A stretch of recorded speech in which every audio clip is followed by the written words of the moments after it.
we're seeing you here. Keep in mind, yeah, in fact, we can do something like this. We'll be able to take a look at those panels here. Of course, we don't have any meaningful phase going along here, I don't think. But we could do something like that. Sure, find out if we got some loose connections in the panel. Show of hands, residential, commercial guys. How many of you have discovered a loose connection in a panel? Single pole, double pole? Yeah, there you go. Did you happen to, you didn't have an IR camera on you at the time? No. All right. Did you come dangerously close to maybe finding out the hard way about this loose connection? Or maybe you did. You don't have to own up to that. So we've been there. We've been there. All right. So something like this could save you a little bill at the hospital. They tend to use this when you buy homes now. Oh, really? To check out insulation. Yeah. Because now when you buy a house, it has to be certified as a green.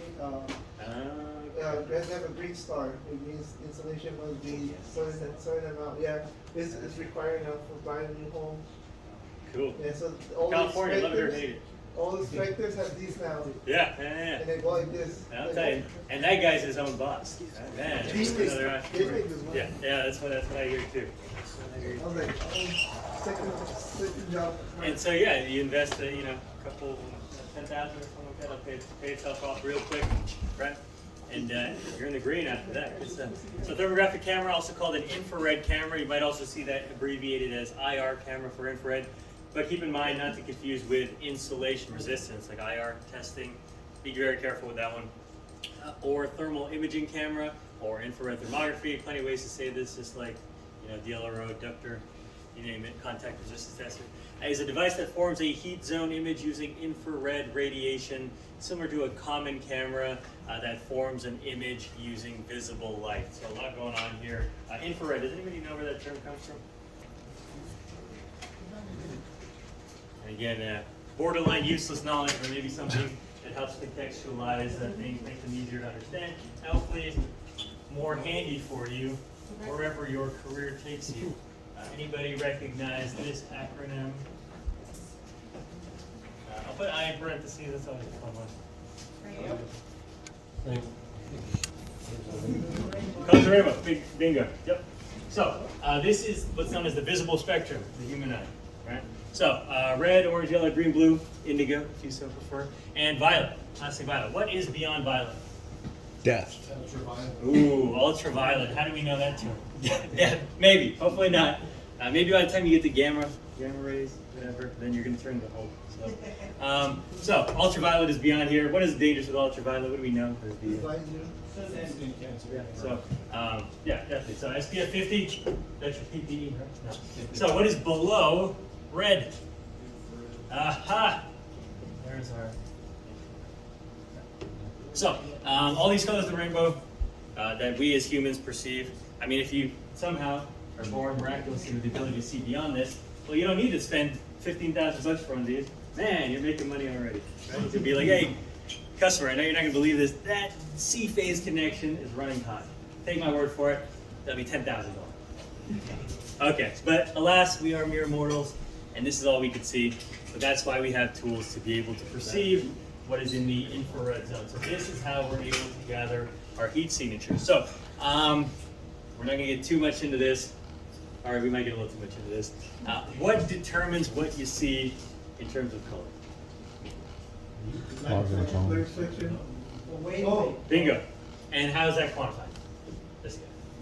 That is your Greek. I don't know, it's Greek to me. No, it's literally Greek. This is lambda. Lambda is your wavelength. So this is in nanometers, micrometers, you name it, across the board. So that is what our human eye is able to perceive. So from decreasing to increasing. So this says that for shorter wavelengths, we're not able to perceive it, but this camera can. So that is where this guy comes in. That's what you pay for. That's what's going to make you money. This is the Corolla priced one I was talking about. Again, it doesn't look like it's super fancy.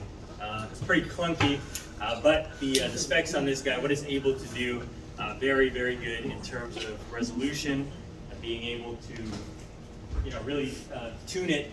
They call it thermal tuning. Tune the camera to what you're looking for. Again, the example I used was, hey, if you're looking at only a 5 to 10 degree range, and one of them's like screaming hot, well, it's not that much hotter than the other connections, right? So you have to be very careful, and the tool is only as good as the only tool is only as good as you know how to use it, right? The example I always use is it is an autopilot button on the plane. Now you're going to get on board with me, right? So I wouldn't either. Right? Infrared window. An infrared window is an engineered optic designed to permit infrared inspections of electrical components located within medium voltage switchgear enclosures. Infrared windows consist of a metal or plastic frame that supports an infrared transmissive optic. Cool. Anybody? Anything? Speak out from here to this one. What would be the strength, again, from an economic standpoint and safety standpoint, to something like that?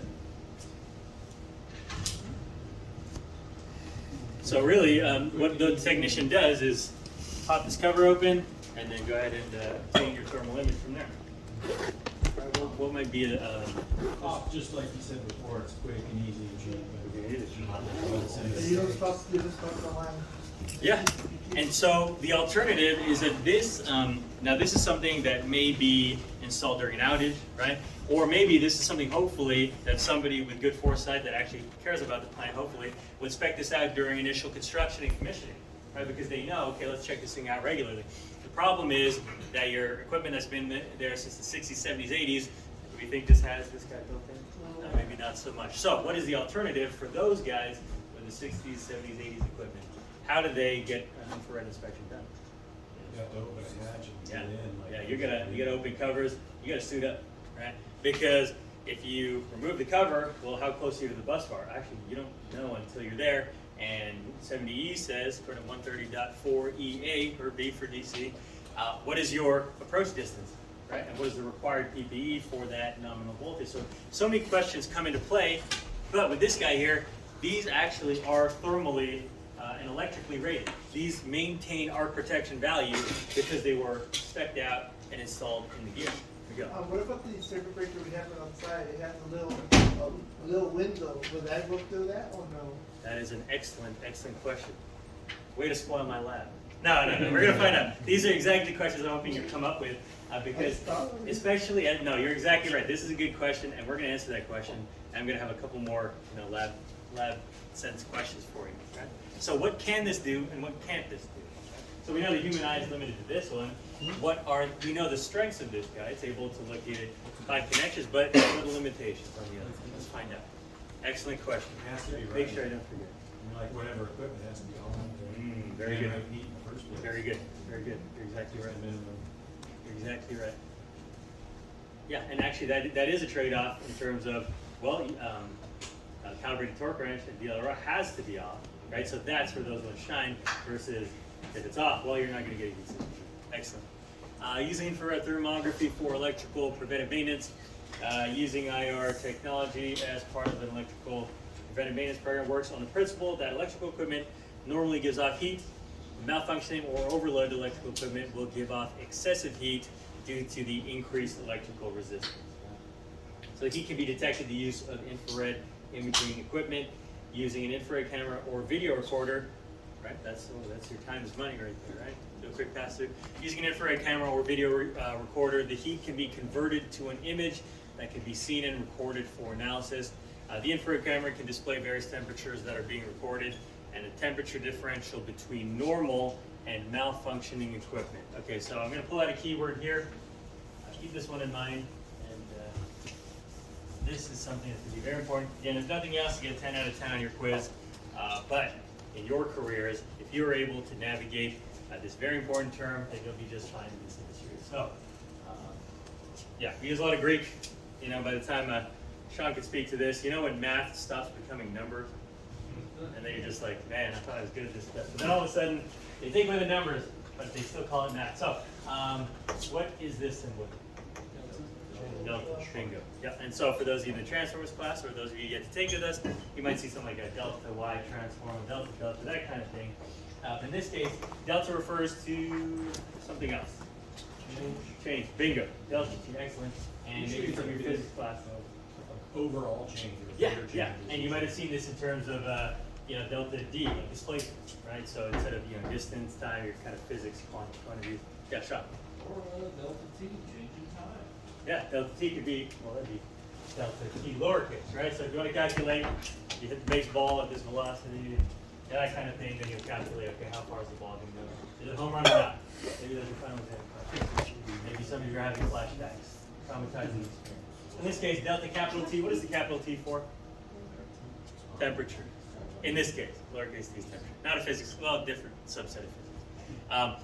Temperature differential, the difference in temperature, the delta. This is going to be your temperature differential, or your difference in temperature. It's helpful that delta is the Greek letter in the Greek alphabet for D. So D for difference, T for temperature. And what this means is if you have any two temperature spots, usually there'll be some by some kind of crosshairs. Then you have, I'm going to draw a terrible diagram. Let's say you have conductor 1, right? Conductor 2, or this could be 3 poles of a circuit breaker, that kind of thing. Or conductor 3, right? This could be red for dramatic effect. T1, T2, right? So this means what is the difference is equal to the difference T2 minus T1. Right? So again, both the qualitative and quantitative aspect of it is this guy hotter than this guy? How much hotter is this guy than that guy? And what was our keyword for the day? Starts with an S-E-V. Severity, yeah. So I'm going to keep pointing you because that is a very, very important keyword because remember, by obtaining our thermal images, right, by obtaining, being able to determine how severe the issue is, right, we'll be able to say, hey, is this something we should worry about now, later, yesterday, that kind of thing, right? So, what is the temperature difference between components and why should we be worried? What is the severity? All right, so I'll keep looking at you to dish me that keyword, all right? So, keep this one in mind, delta T. Big term for us. Again, if nothing else, 10 out of 10 on your quiz, but it will serve you, I guarantee it, in the NEDA electrical world. So, using infrared thermography for electrical preventive maintenance, thermographic inspection should be scheduled prior to a major scheduled shutdown, like we said, based on? Yes, that's what I'm talking about. All right, so scheduled shutdown on the horizon, then we know, hey, we should sneak this into our agenda there.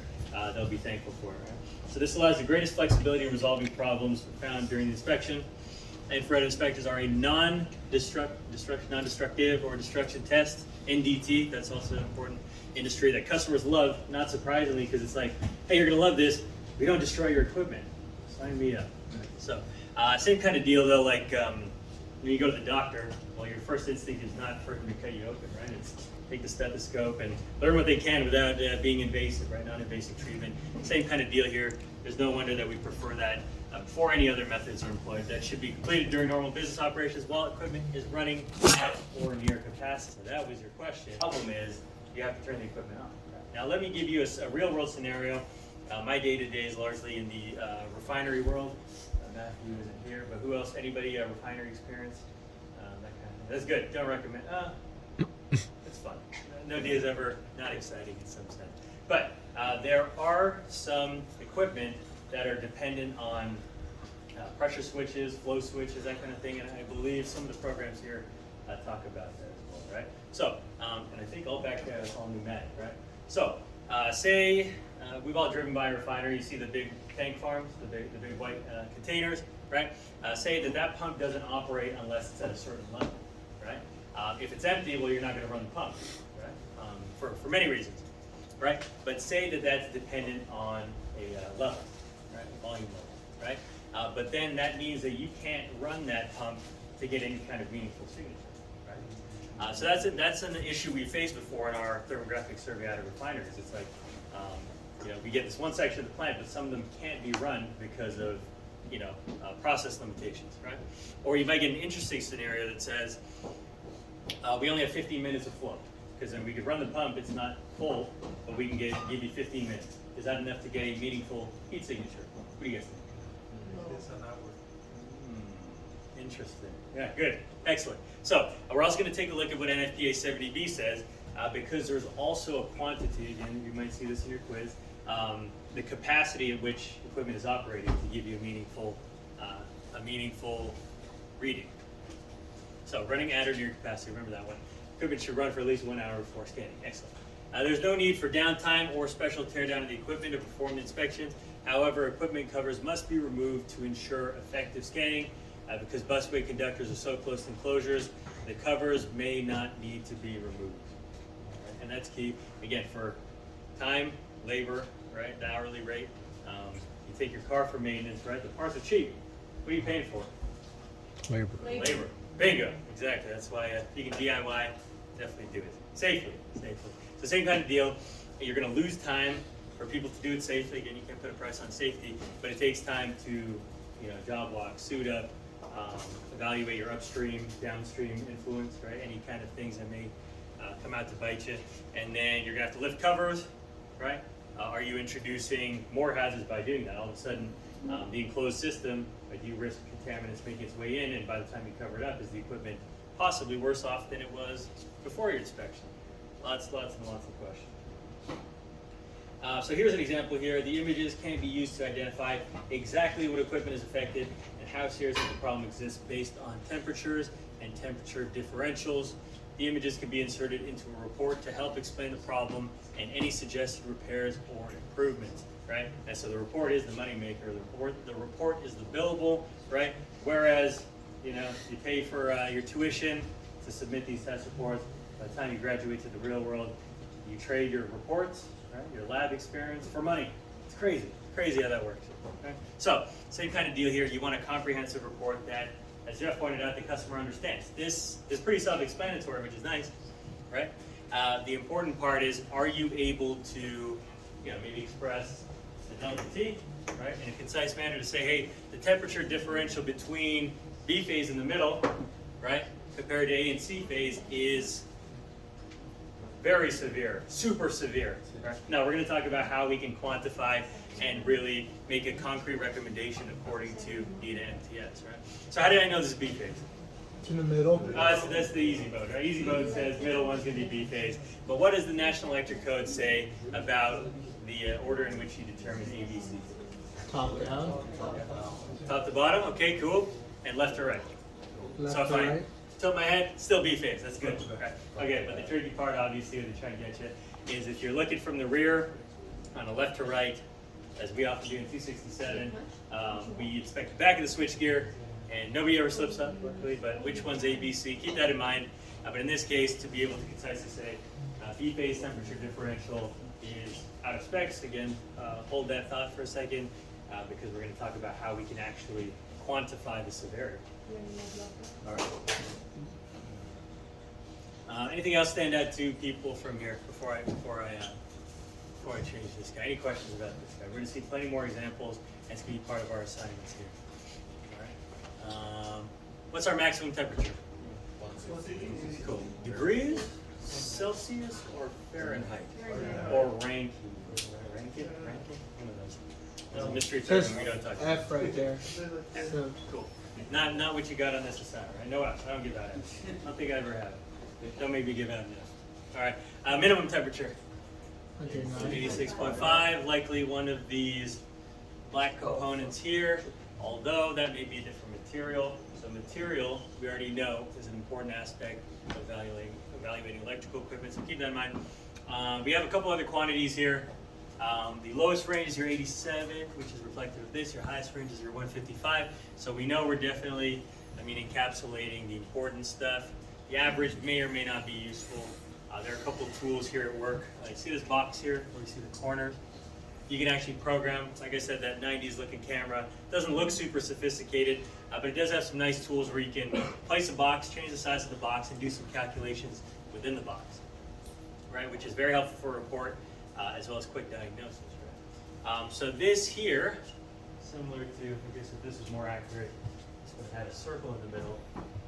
This is your crosshair, of course, for any of us. We play Call of Duty, Black Ops kind of. So crosshairs, we're no strangers to that. In the middle is a circle that is known as a reticle. This is important because this is where the calculation is performed as to what the spot indicates, right? So this 148 degrees is in this circle where the spot is performed, right? The most important thing about the reticle to keep in mind is that this is where the calculation is performed. So for example, if this circle is half on the bolt here and half on the hot spot, well, it's going to look like an average temperature, right? But that's not going to be right. So U as the skilled qualified electrical test technician, one of your priorities is to make sure that this spot is looking at what you intend to look at. So, slight nuance, but we'll talk about that as well. A couple other quantities. We have our distance, 3 feet, roughly, try and keep it there. T reflect, right, that is your reflective temperature. Talk about what that means. And here is another Greek. Oh man, so you guys are very well versed in Greek by now. This is epsilon, lowercase epsilon, E in Greek for 0.95. What does that mean? Stay tuned, we're gonna get to that after the break. But that is an electrical property according to the material that you're looking at. So we'll get to that. Benefits of infrared inspection. We'll go through this.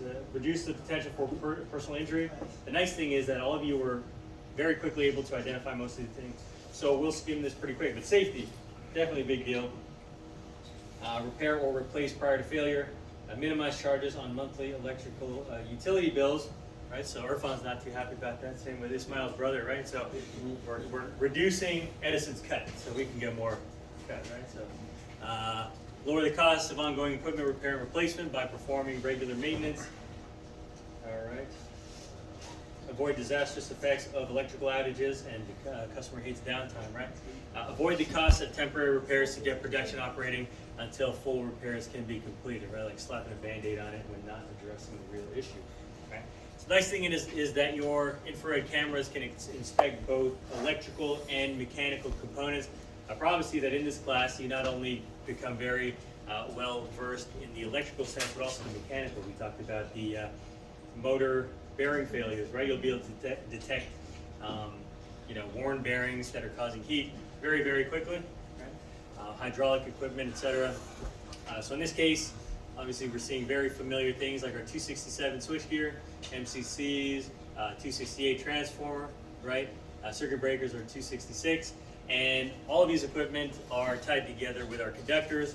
So no surprise here, we're going to become very familiar with analyzing conductors in terms of electrical signatures. So interestingly enough, infrared cameras or video equipment can be used for production process monitoring, roofing system inspections, like we talked about our residential guy, right? Steam line leaks, blockages, building heating and cooling equipment, structural deterioration, termite infestation, and various types of surveillance.